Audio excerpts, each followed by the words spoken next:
Hello, gentlemen and ladies, the occasional lady. Thank you for joining me again for another Tristan Tate's cigar evening, or cigar night.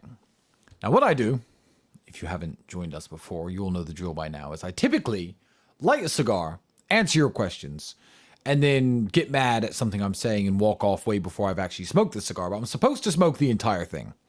So I suppose I've chosen a very special cigar today because I'm going to be reading all the Super Chats and answering all the questions that come in from Super Chat. As long as they're not completely retarded and as long as they're above, like, let's say $20. I'll be reading them out and answering your questions. I've got a few that you've sent in earlier on X, but I'm going to be here for a while tonight. And afterwards, I'm going to be going live exclusively to speak with the students inside of the real world in something that I call Cigar Night Afterburn. So Afterburn is 10-15 minutes of me talking about most of the main points I've made on the podcast, but specifically as to how they can affect, help you out, and assist you with making money in business. So join me on the first ever Afterburn show, which is going to be exclusively inside the real world to real world students only. If you're inside the app, you'll see everything coming up now. I know the admins are going to type links, etc., so you can all join. The cigar I'm going to smoke today is one that you can't really get hold of. It's something I used to smoke many years ago when I first started smoking cigars, but now they've become limited editions. So this is a 2017.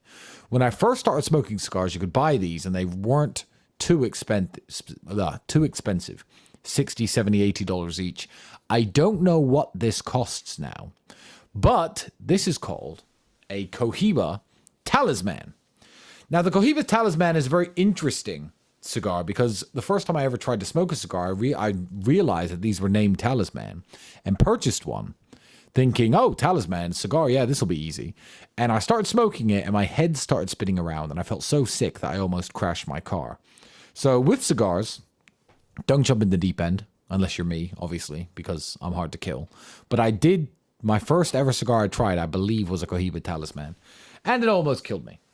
But this is what I'm going to be smoking tonight. I'm not going to give you a review of it. Oh, have I forgot a cigar cutter? I'm an amateur. No, I haven't. I'm not going to be reviewing it because I have too many things to talk about. The lighter I'm going to be using, even though I'm a collector of super nice, expensive lighters, is the SpaceX rocket lighter from Elon Musk's SpaceX. I'm going to give it some time for a few super chats to come in and a few people to join the chat.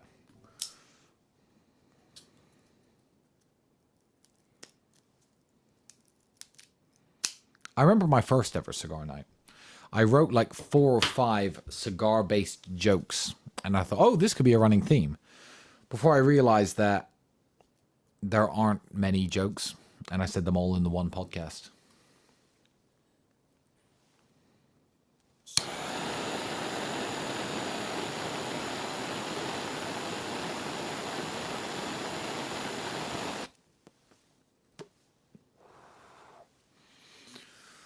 So I've worn a tie today because some dude wrote a huge thread about how bad my style is because he completely misunderstood one of my posts. So he misunderstood one of my posts. I'm not going to say his page. I don't remember the name of it. And I didn't read the entire thing. I literally didn't read it. It looks like I have a crease in my tie when I lean forward. But just know that that is an optical illusion. And I do not have a crease in my tie. There's just a weird line where the light cuts off. Anyway, so this dude was writing about how bad my style was because I posted a satirical cartoon of a man in a suit in the 1940s or 50s and a man in a 1500s style outfit. And I said, oh, I should get some suits like the ones on the left because I already dress like the guy on the right. So this nerd proceeds to say, you don't dress like this guy. His name is Cary Grant, and here's the reasons he dresses better than you. What I meant was that I wear suits. That's what I meant. I have no idea why you wrote a 30-page reply. Did anyone in the chat see this? One in the chat, if you saw it. Some guy wrote like a 40-tweet reply to why I don't dress like a 1940s movie star, as though style hasn't changed. And yeah, we saw it.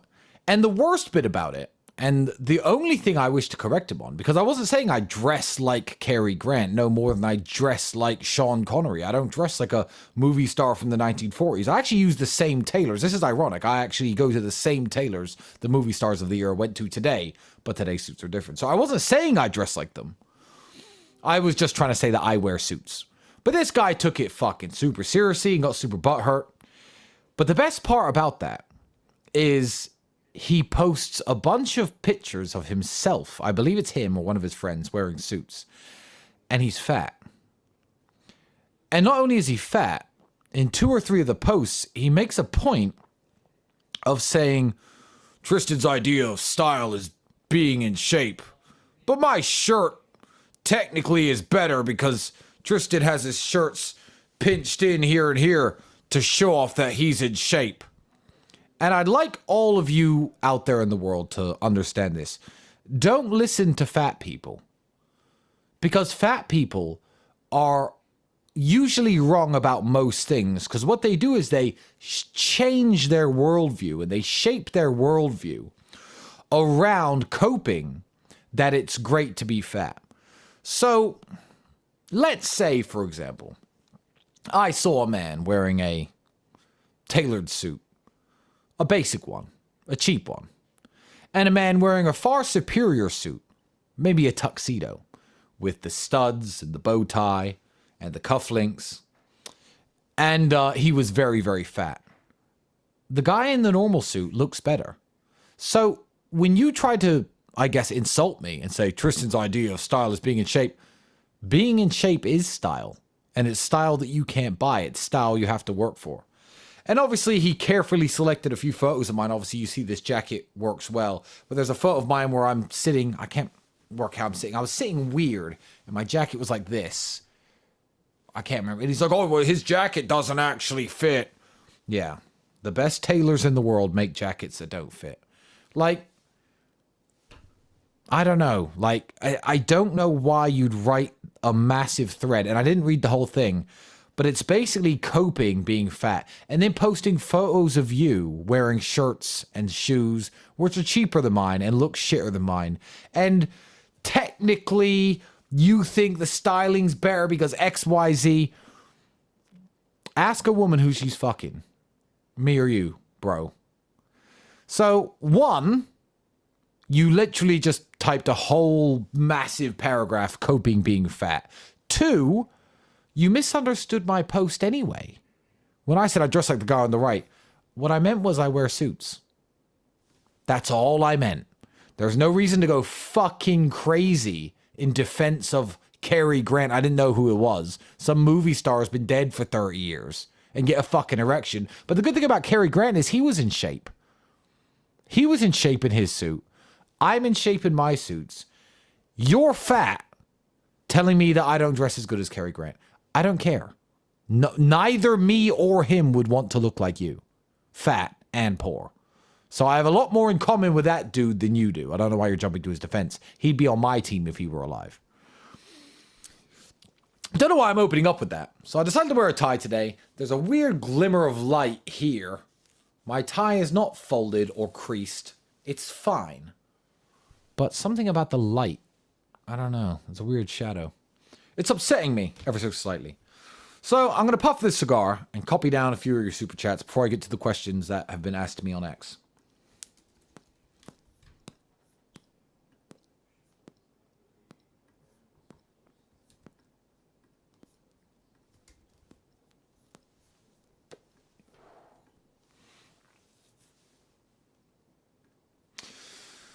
So this one came up. As you may or may not have seen, Eduardo Verastegui, I hope I pronounced that right, I probably butchered it, is a Mexican actor and movie director. He most famously wrote, produced, directed a movie called The Sound of Freedom, a movie that went massively viral with almost no marketing budget and became one of the biggest movies of last year. Now, that movie is about human trafficking. And what I found very interesting is the idea that this man, who is a hero, by the way, he's obviously trying to save children from a child sexual exploitation, something that's very, very important to me and every father in the world by securing the United States border. He's a big conservative. He's a Christian. He's a good, all-round good guy. What I found interesting is I ran into him by chance. I was in Bucharest. Went to the cigar shop at the Marriott Hotel, and his assistant, or a guy he works with, was like, "You're Tristan Tate. We were just talking about you. We'd love to meet you. You and your brother." So I was like, "Okay, very interesting." So I sat down and I said, "Look, you obviously fight child sexual trafficking and exploitation. I'm accused of being a human trafficker. Why would you want to meet with us?" And he says, "Because I understand exactly how this world works. I understand that when you have a positive message for the world, you become under attack." So what's funny is the man who the movie was based on, who's a hero, who literally saves kids from sex trafficking, is now under investigation and facing charges. Why? Well, all the people who actually think I'm a real criminal, you need to ask yourself that. How come the man the movie is based on, as well as Eduardo himself, the producer and director, are now facing charges for the exact thing they stand against and that they're trying to stop?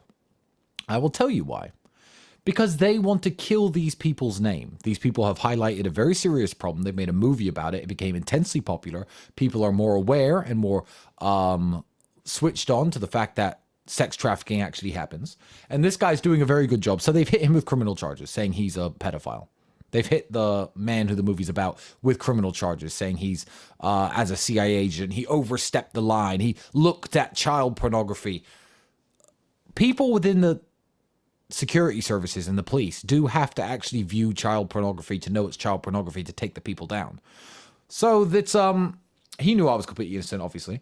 And he's a wonderful guy, and it was very nice talking to him. So that's the story behind meeting him. It wasn't actually arranged. No, he's not working on The Sound of Freedom Part 2 here in Romania. It was just a random coincidence that he was here on some sort of the campaign trail, I guess. So he's going to be running for political office in Mexico. But he's out here trying to meet some important people and get his name known. And he ran into me and my brother by accident. I say by accident. What I actually mean is by divine intervention. Which was very, very cool. It was one of the most interesting dinners and sit-downs I've had in a very long time.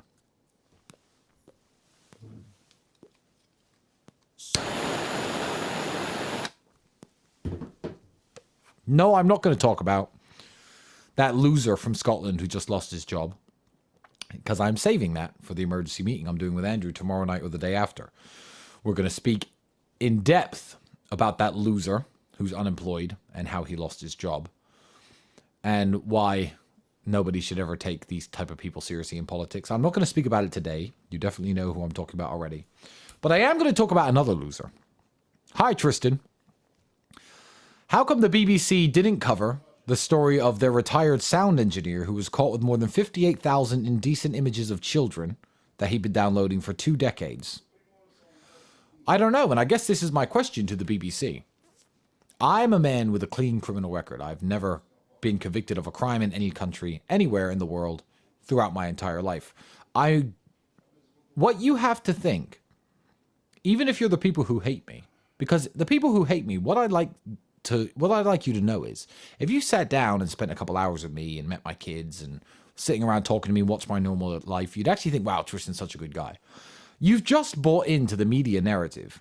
The media saying that I'm a violent criminal and I'm a human trafficker and all this stuff. You've simply believed what you heard on the media. You're the same type of people who wore the mask, the same type of people who took the vaccine. This is who you are. And that's why you think negatively of me. But what you need to ask yourself, especially if you dislike me, is why would a man who works for the BBC, who was found with 58,000 indecent images of children, not make the news? And why would a man with a clean criminal record, who's never even gone to trial or been convicted of anything, be on the news every single day, making a point about the fact that he's been arrested for human trafficking, for telling his friends how to post on social media? Why would they do this? You know, some of the people who dislike me, some of the journalists, some of the people who run these hater accounts about me, I might just invite them all to dinner one day. No cameras, just sit and talk to them. Because their minds would immediately change. It's actually very, very funny that they think I'm this character the BBC's created of me. I think it's very funny. Hi, Tristan. What do you think of America's Secretary of State, Antony Blinken, and his visit to China recently? Has anyone seen this? Is anyone aware? So, the U.S. Secretary of State used to be Hillary Clinton. Now it's a man named Antony Blinken. Hopefully it's someone better under Trump. Is an extremely important American political position and political figure. No one's really heard of this Blinken guy because this administration has done absolutely nothing useful for the American people abroad or domestically at all. But he went to visit China, and Xi Jinping, the Chinese president, was caught on hot mic saying, yeah, when's this guy leaving? Tomorrow? Okay, good. Oh, hi. He got no reception. He got no bands. He got no celebrations. He got no military people waiting for him at the airport. Just one Chinese guy came and shook his hand. He spoke to the president for about 5 minutes. Now,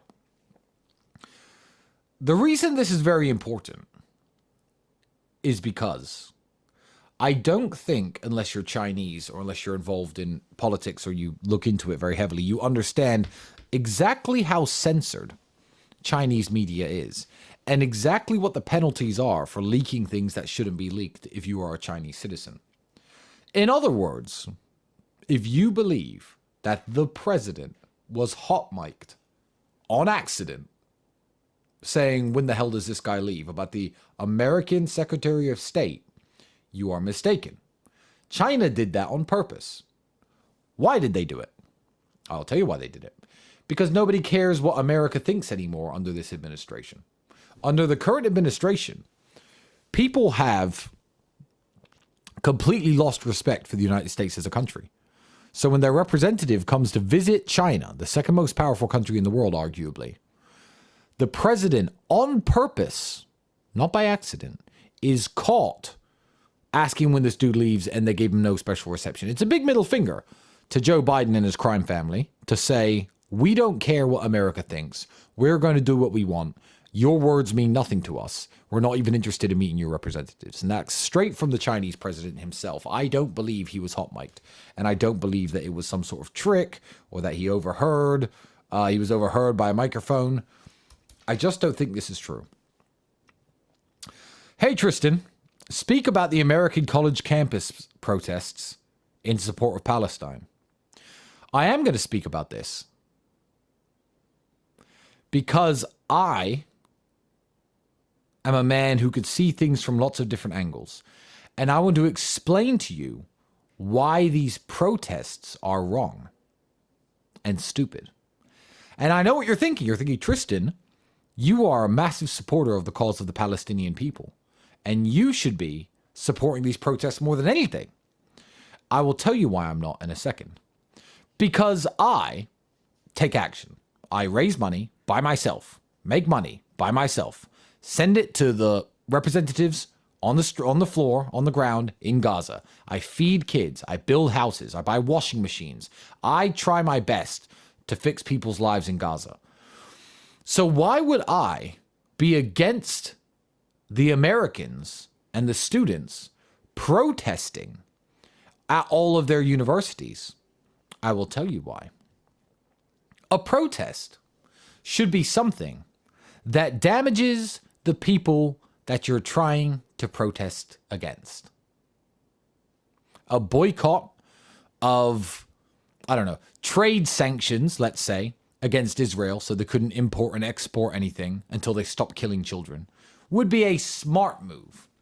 So you could talk about protests that not only don't harm the people who you're trying to protest against, but what I need you to understand, students of the United States, about your protests in the university, is that Israel does not care if America burns, and they actually find it fucking hilarious. You are not stopping them from killing children by protesting at your universities, because the state of Israel wants all of the American universities on fire, in turmoil, with riot police. They're sitting there behind their table in Tel Aviv, smiling about what's happening in the United States. So the protests need to stop, because I don't believe that Israel is America's number one ally.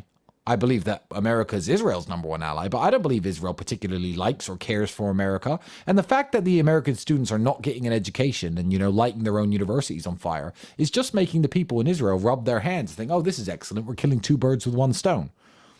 No pun intended, because it's an absolutely tragic situation. So what I would do is find a way of protesting and find a way of making a difference, like I have, that actually either helps people in Palestine or hurts people in Israel, hurts institutions financially. I mean, hurt people in that way. What you're doing is completely pointless because the people in Israel want you to do that and they think it's hilarious. And I feel like Americans are too easily led to weird, violent uprisings.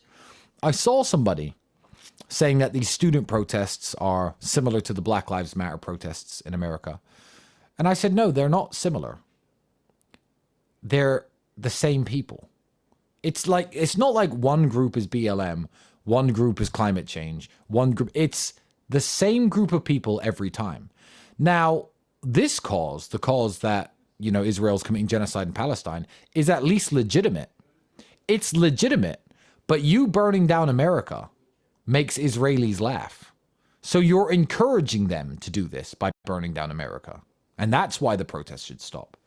Because I saw people attacking Donald Trump for saying the protests need to stop, and maybe Donald Trump has it wrong, but I have it right. Some people would say the protests need to stop because Israel's right. The plight of the Palestinian people isn't real. I'm not saying any of that. Israel is wrong, and the plight of the Palestinian people is very, very real. But the Israelis want you burning down your universities. So you're not going to put them off that way. That's why the protests should stop. I know I'm going to get a few people who disagree with me there, but it's true. George Soros and the people who are funding all of this want your universities on fire. They don't care. So you're not stopping anything by doing this. You should go to university, receive your education, make some money, and then, buy food and blankets and things for people in Palestine, like I do. Just minus the university education.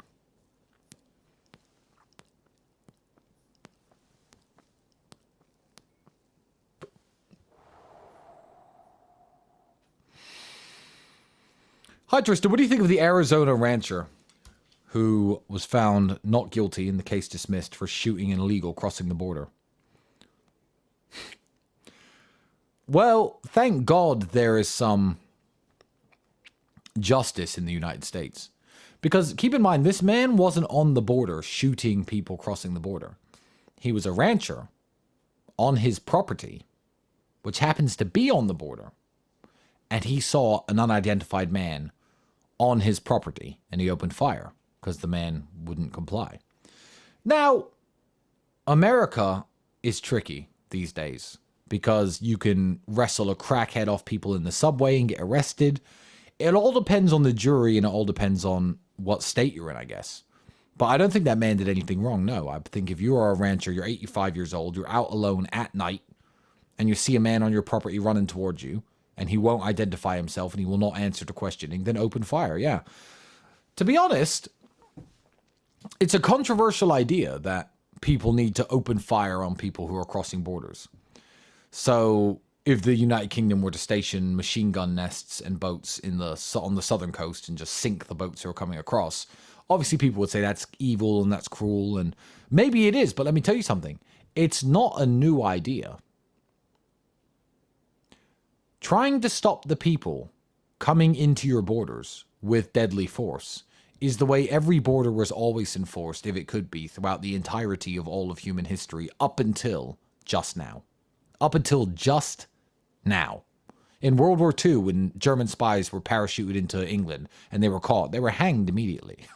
But I don't think necessarily you should be opening fire at people running across the border, but there should at least be a border. And the fact that there is no border led this man to shoot this person on his property. I think he's perfectly within his rights to do so. A guy I know, Mike Cernovich. I do know Mike Cernovich. I've met him 10 times plus. He's even been here to my house in Romania. I disagree with him on a lot of things. I disagree with maybe the way he wore masks during COVID. But I agree with him on a lot of things. He's a very smart guy. And he always does his thinking and he always does his research. He made a very valid point. On Twitter, he was saying, on X, my apologies. He was saying that if you get selected for jury duty and you are a conservative, that you need to be very, very careful and shut up about the fact that you're a conservative. Because these people, the people who defend their own property, who shoot at trespassers, who wrestle crackheads off of innocent people on the subway, like that Marine, Daniel, what's his name? But I wish him the best of luck. He needs trial by jury. Because jury duty is not put in, you have to understand, to constitutions and secured as a right in countries like England and the United States because they think it's a good system. They don't think the normal person knows the law, understands the law. This isn't a way of making justice accurate. What it is, and trial by jury, and why everybody always wanted it, and why people strive for it. Even Romania does not have trial by jury, unfortunately. I wish it did.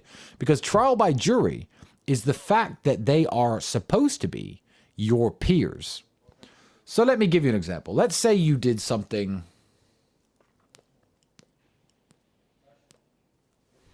Let's say you did something heroic. Let's say you were walking around at night and you saw a young girl being dragged into the back of a van, okay?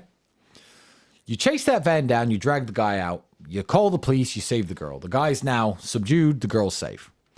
But then you think, fuck it, and you pull out your gun and you blast the guy's brains out. Now, I can understand the temptation to shoot somebody like that, but technically, what you've now done is murder. Technically, that's now a crime, that's now murder. You're not allowed to do that. You've already handled the situation. The girl's safe. You're no longer preventing a crime. You just blew his brains out for the fun of it. Now, how do you get away with doing something like that? I'll tell you how. Because trial by jury is important, because trial by jury gives the public and the people a vehicle to rewarding moral behavior and not punishing it because it's against the law. So I'm not saying it's right to blow the guy's brains out. What I'm saying is it's certainly tempting to blow the guy's brains out. And let's pretend in this hypothetical situation I did that. I shot the guy in the back of the head and he was defenseless because I thought, fuck him. He's a child molester. He was trying to kidnap this kid. My daughter, for example, and I shot him. Now,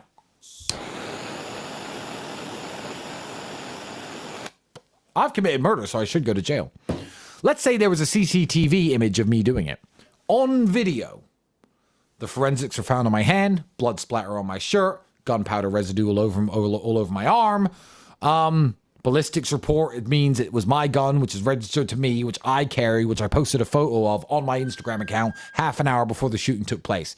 Let's say it is cut and dry, clean, 100% is me who committed the crime. Well, how do I get away with blasting this pedophile's brain out?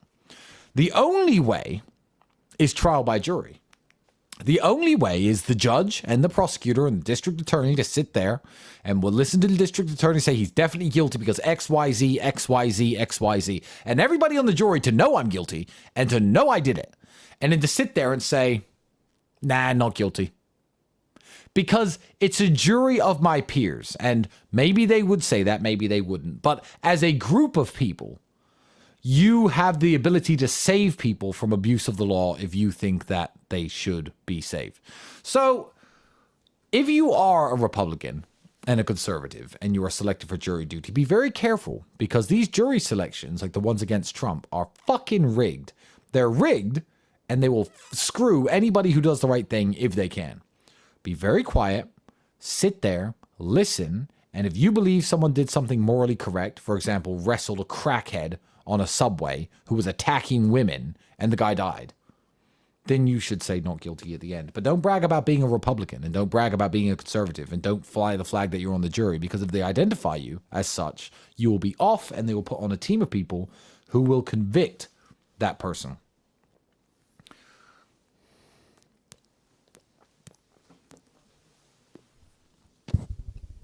Cohiba Talisman. How much do these cost nowadays? Can you even buy them online? I think I bought the last 2 or 3 boxes that existed in Romania. I still have them. They're very good.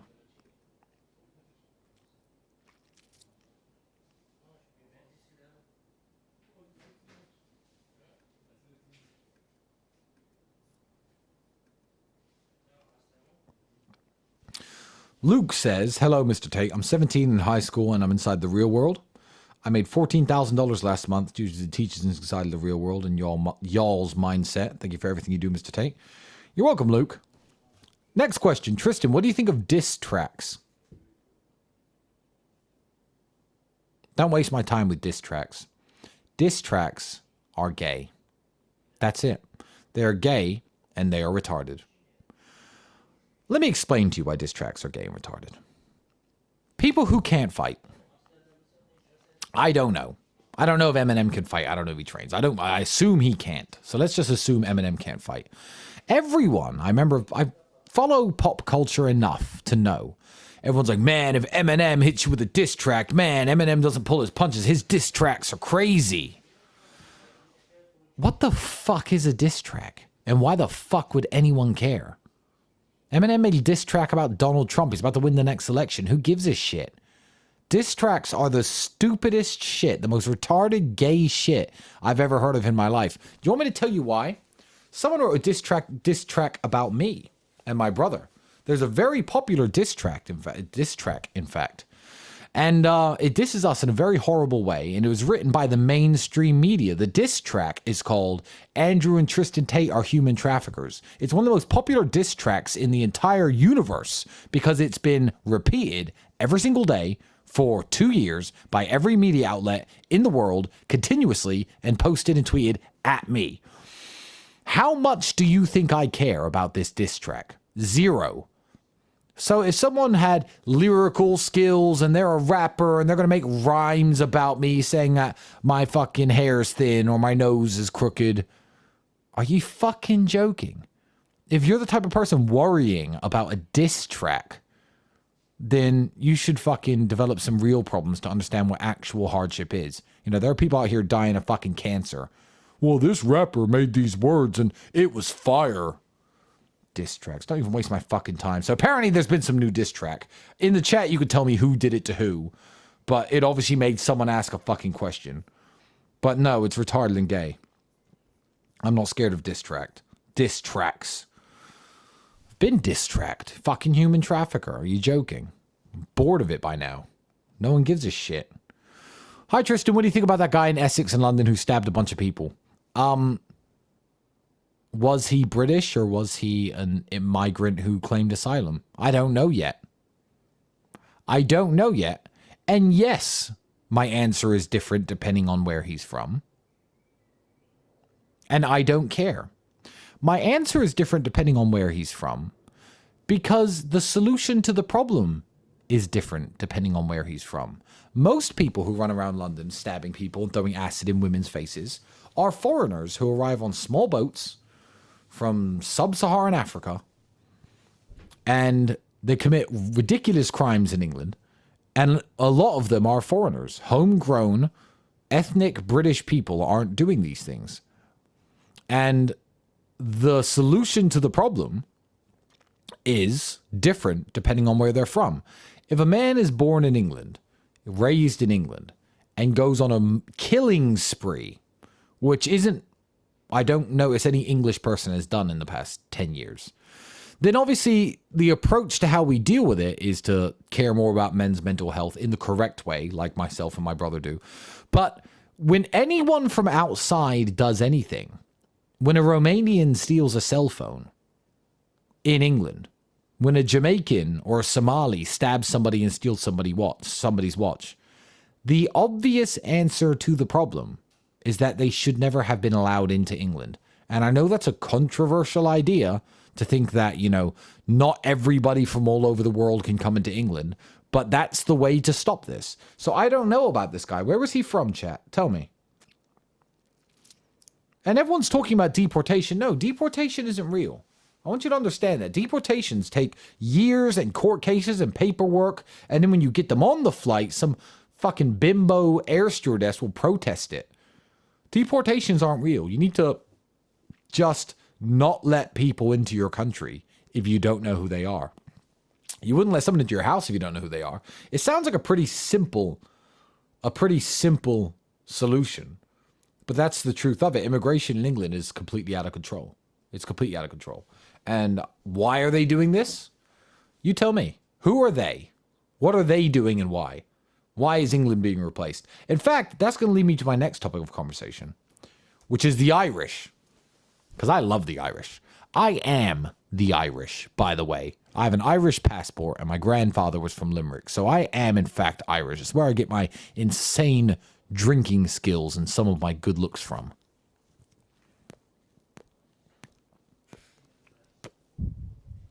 The Irish have seen what's happened to England and have stopped giving a fuck. They simply are not having it anymore. Politically correct, schmolitically correct. They don't care. They don't want random boats of people turning up in Ireland, and they're protesting in the streets and they're protesting in the cities. And this is a very interesting experiment for you to think about as Irish people, because I may well move back home one day with my Irish passport and live in Ireland. So thank you for safeguarding the home country for now, gentlemen. But if you're Irish, here's a very interesting question to ask yourself. The general consensus of the Irish people is extremely obvious.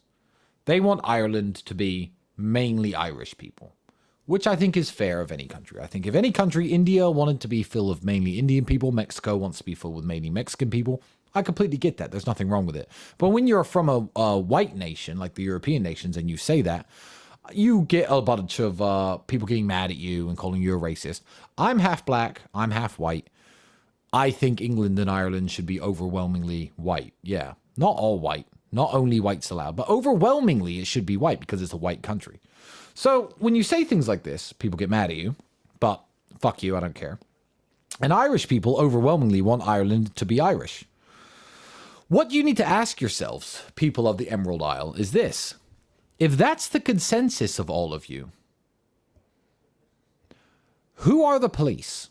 Are the police Irish? Why are the police breaking into your homes and cracking your heads open? Who's telling the police what to do? Your politicians? Aren't your politicians Irish? How come it seems to be that only the top 0.1% of people in Ireland in terms of political and military power are the ones who want all the people to flood your country and to replace the Irish people with sub-Saharan Africans and people from the Middle East? Why is that? If it's the general consensus of the Irish people that we want Ireland to be Irish, why on earth are the most powerful people in your country, the people who command the military and command the police forces, cracking your heads open for saying something that every Irish person thinks? It's because the politicians do not work for you. It's as simple as that.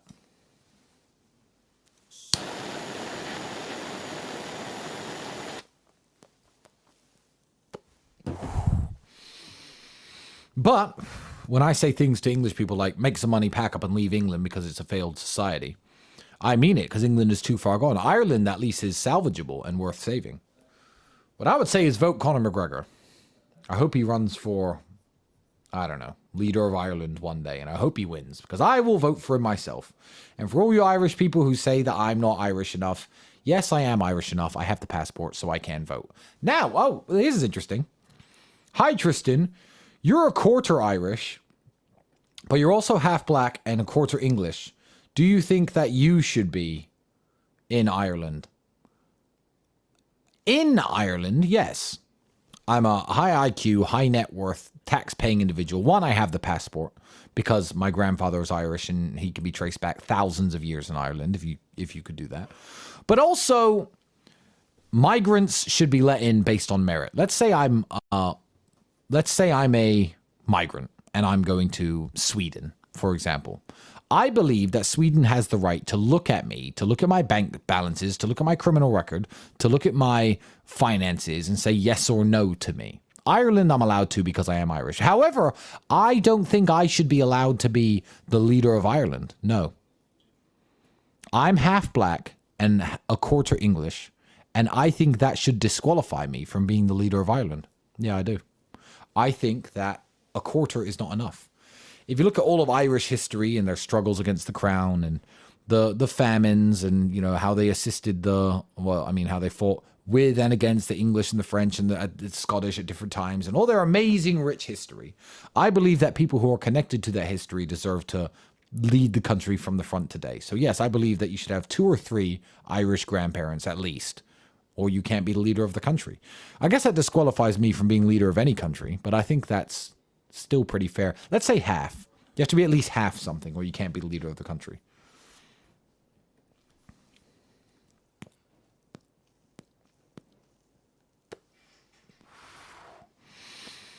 Trabal Luis David. Hello, Mr. Tate. I've hand-drawn 2 Renaissance-style drawings of you and Andrew. The War Room admin said it would not be possible to send. How can I send them to you? Cheers and have a nice evening. Let this be a test. I'm not going to sit here on the internet. That's kind of a stupid question to ask me live on a cigar evening, because why would I sit here and say, oh, you could send me stuff by doing X, Y, and Z? Because then my house is going to get flooded with crap after this clip goes viral. I guess this is a test. If you want to get my attention, if you want to write me a letter along with your drawings and have me read it, then get it to me somehow. Find a friend who lives in Bucharest who will deliver it to my security guards outside my house. Find a way of getting it to me. Because I'm not going to tell you how, but if you do, then you pass the test. Bailey, my photographer, actually, I found him because he created a video aimed at us about how he should be our cameraman. And he somehow got the video. He got me to see the video somehow. And I saw it, and now here he is. So, yeah. Use your cunning and your ingenuity, and let's see if you could pull it off.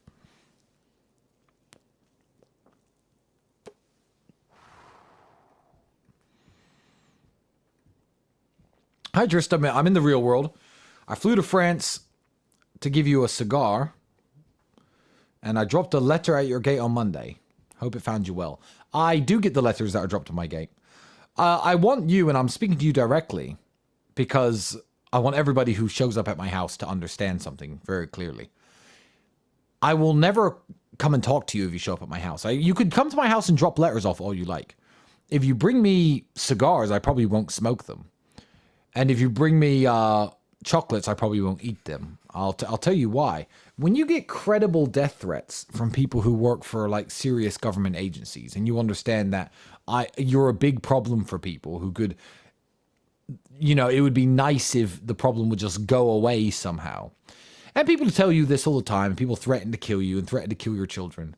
I don't care how big of a fan of me you are in reality. And you may really be a genuinely big fan of mine who just wants 1 second of my time to get a picture and shake my hand and tell me that you appreciate me.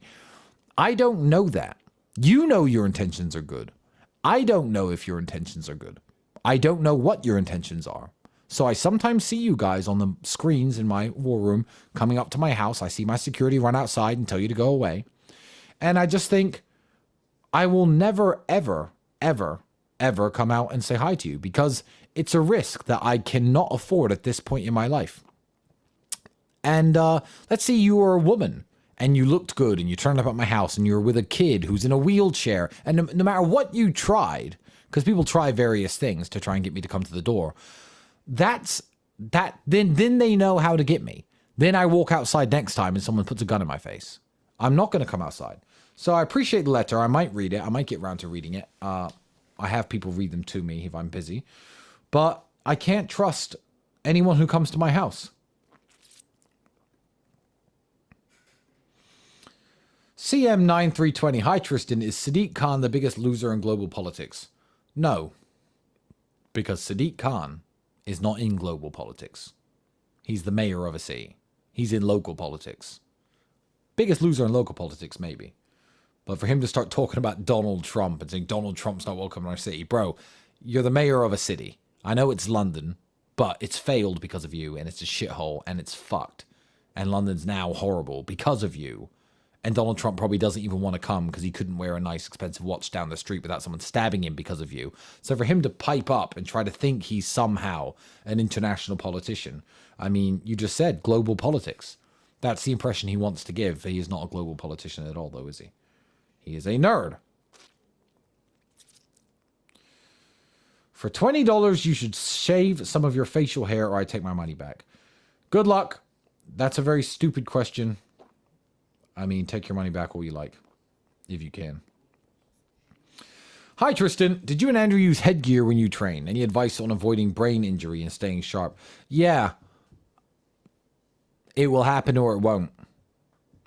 No matter what you do in your fight career, by the time you're finished with it, every time you say something that people disagree with, dorks who can't fight, who are fat, will say things along the lines of, you probably took too many punches to the head. Yeah, well, if I took so many punches to the head, how come I'm so much fucking richer than you?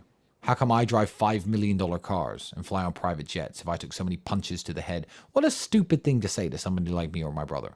When you are absolutely broke and you're on the internet and I say something true like the genocide in Palestine is wrong, and then some fucking idiot will type, hey, look who took with too many punches to the head. Excuse me, are you richer than me?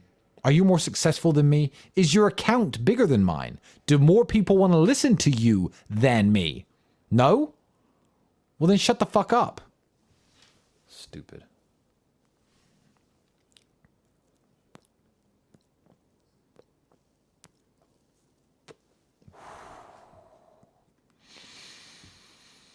My question is the Earth a globe or is the Earth flat?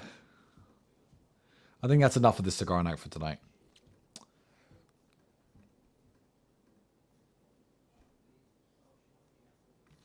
One more.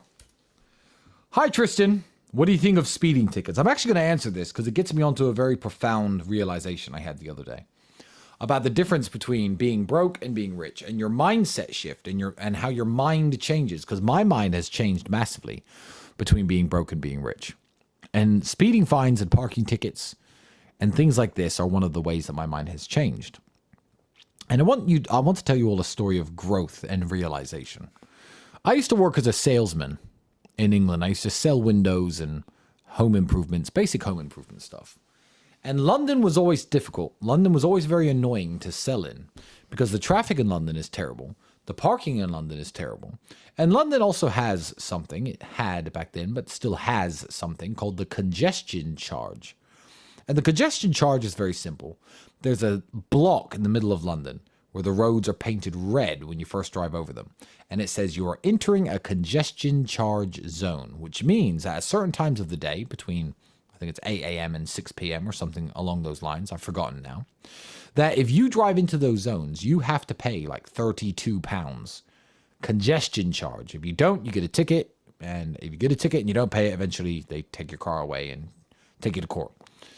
So being a traveling salesman, I would do anything I could to avoid congestion charge. I'd stop and reverse and make all of traffic reverse to get around the congestion charge zone. I was so upset every time I drove into it. I was like, fuck, I've got to go into a congestion charge zone. And I would drive an extra hour to avoid the congestion charge zone. And it was infuriating. And I hated crossing into the congestion charge zone. But every time I did, the traffic was clear and empty. And I'm like, well, this wasn't worth £32. You know, the congestion charge is something that everyone is always going to disagree on. Because even within myself, as someone who went from broke to rich, I disagree with my previous self, and my previous self would disagree with me now. So it's never going to make people happy. But this is a story of growth. I literally used to hate this shit. It was my nemesis. And Bucharest is a rapidly developing city. It didn't have very many cars. 30 years ago, it was very rare to even see any cars on the road after the revolution, after communism first fell. But now everyone in Romania has a car. So Bucharest is overwhelmed with traffic. It's in the top 10 or 15 worst cities in the Western world in terms of traffic. It's very bad at peak times. And I was driving around, stuck in traffic in my Maserati MC20, top down, smoking a cigarette, enjoying the sunlight on my face. Didn't care, had nowhere to be, had no time limit, no schedule, no rush. But I thought, you know what would make this city better? A very expensive congestion charge. That would make Bucharest much, much better. Because then, only the rich people could drive around, and most people would have to take public transport, freeing up the roads. Now, I know this is going to upset people who can't afford the congestion charge, and can't afford to pay these stupid fines, and I know that when this kind of thing is enacted, as it probably eventually will be in Romania, because Bucharest's traffic system is fucked, there will be people protesting against it and mad about it, and the only advice I have to you is be the type of person who isn't bothered by the congestion charge and be rich. I don't want to give the old stop being poor advice, but, you know, there are methods of making money today and ways of making money so that you can afford to, you know, drive your car in the congestion charge zone. And I like the congestion charge zone now in London. I love it. I don't care because the money actually means nothing to me. But this is a very unfair way of governing in most ways, but it's the way that the system sadly works. And that is rules for thee and not for me. And you have to understand that if the punishment for something is a fine, then it's only a crime for poor people. Think about that. If the punishment for something is a fine, then it's only a crime for poor people. Park wherever you like and get tickets. Doesn't matter, I'm rich. If they start towing the cars away, then they can get rich and poor people. Drive as fast as you like, I'm rich.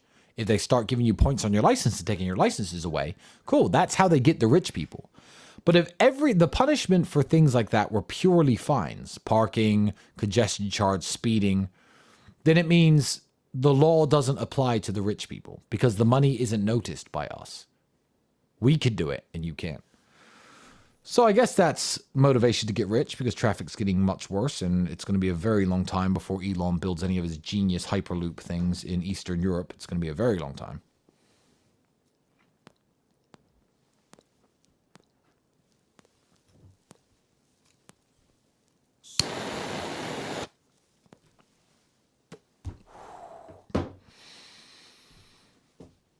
Hey Tristan, do you think these lefties actually believe their horrific views, or do you think something sinister is going on? Support from Australia, from Blonde Surf.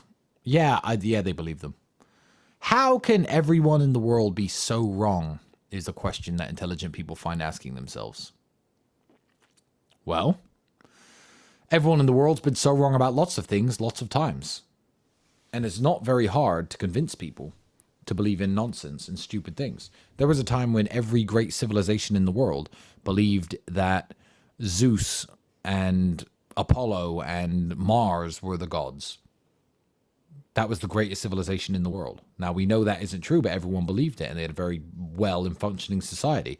We do not have a very well and very functioning society, but it's very easy to convince the people who live in this shit society that the problems with society are the good, righteous men who want to, you know, protect and provide for their loved ones and traditional gender roles and all the stuff that's worked for all of human time. But people are very stupid and they're very easy to convince. Yeah.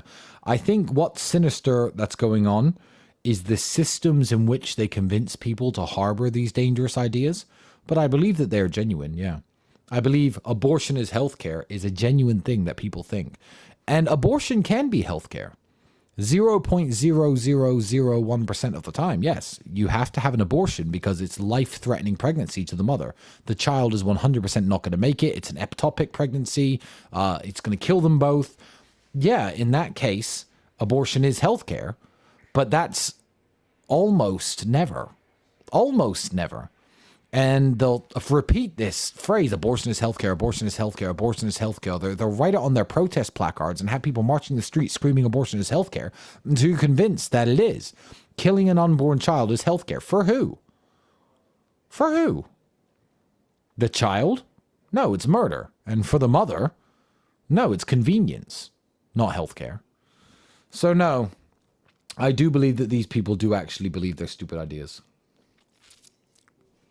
Dangerous, sad, but true. Right, I'm going to finish this cigar in the Afterburn program, which I'm going to be going live to in 5 minutes inside of the real world. I'm not going to do a plug to sign up to the real world. You all know what it is. It's growing in size. It's growing in features. It's going to have profiles soon, direct messaging between all the profiles. That includes people like me. It's going to become much more of a social network than it is right now. It is a very, very wonderful and effective online educational platform that teaches money-making methods and financial literacy. But if you don't know what the real world is and you're not inside, too bad. I'm going to be speaking to the real world live in 2 or 3 minutes on Tristan Tate's Cigar Night Afterburn. I'll see you there.